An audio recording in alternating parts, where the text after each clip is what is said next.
Thank you, Reeb, for your speech. Now, Assalamu alaikum wa rahmatullahi wa barakatuh. My name is Shan Ali, and today I shall be talking about the Hudaybiyah Treaty and the conqueror of Makkah. So let's begin. As you should know, there were wars established between the Muslims and the Quraysh. But the Prophet ﷺ felt that war was not the solution. Therefore, he adopted another strategy. Guided by a dream, he left to perform Umrah while he was accompanied by 1,400 companions. He camped at Hudaybiyah which is a short way from Mecca. It was a completely peaceful march. But the Meccan leaders objected to it. They felt that their prestige, damaged by the fact that the very people who have been cast out of Mecca come back to the city and perform Umrah and Tawaf around the Kaaba, openly and in such large numbers. Now our beloved Prophet ﷺ halted at Hudaybiyah and began trying to reach an agreement for peace with the Meccan leaders.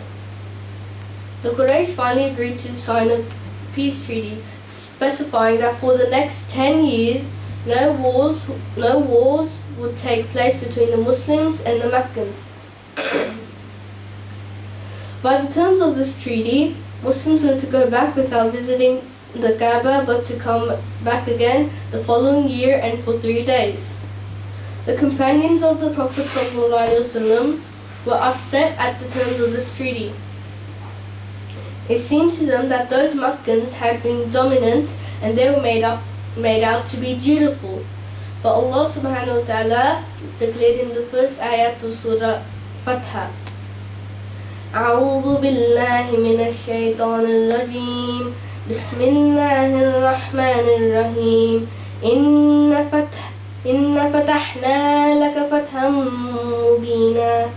Verily we have given you, O Muhammad, a clear victory. The future events would show how the Treaty of Hudaybiyah would pave the way for the spread of Islam across Arabia. The peace treaty removed the danger of war, and people were able to mix freely with any tribe they liked. This gave the non-Muslims an opportunity to have a closer look at Islam. During this period of free interaction, Islam became a subject of great discussion. The call of Islam spread rapidly. The Arabs, impressed by the virtues of Islam, began to enter into its fold, and in such large increasing numbers. Within the next 2 years, the number of Muslims greatly increased. 2 years after the signing of the Treaty of Hudaybiyah, the treaty was violated by the Quraysh. The Prophet ﷺ then announced that the treaty was revoked. Subsequently, he left for Mecca with 10,000 companions on the 10th of Ramadan. This march was conducted in secrecy.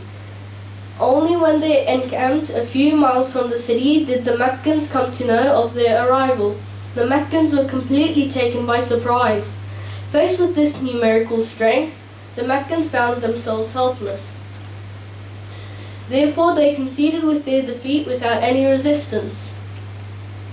Mecca was thus conquered with strict orders to shed no blood. The Meccans were told that they would be safe indoors if they took refuge in the Kaaba or Abu Sufyan's house. After the conquest of Mecca, the Kaaba was purified from all the idols placed inside. Each one of those idols were either destroyed or got rid of.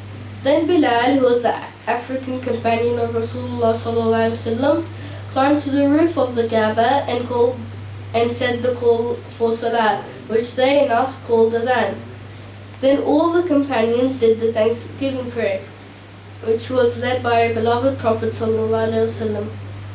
I hope you have learned something, and I hand the rest over to my brother, but before I leave, Jazakallah khair for listening, and Assalamu alaikum.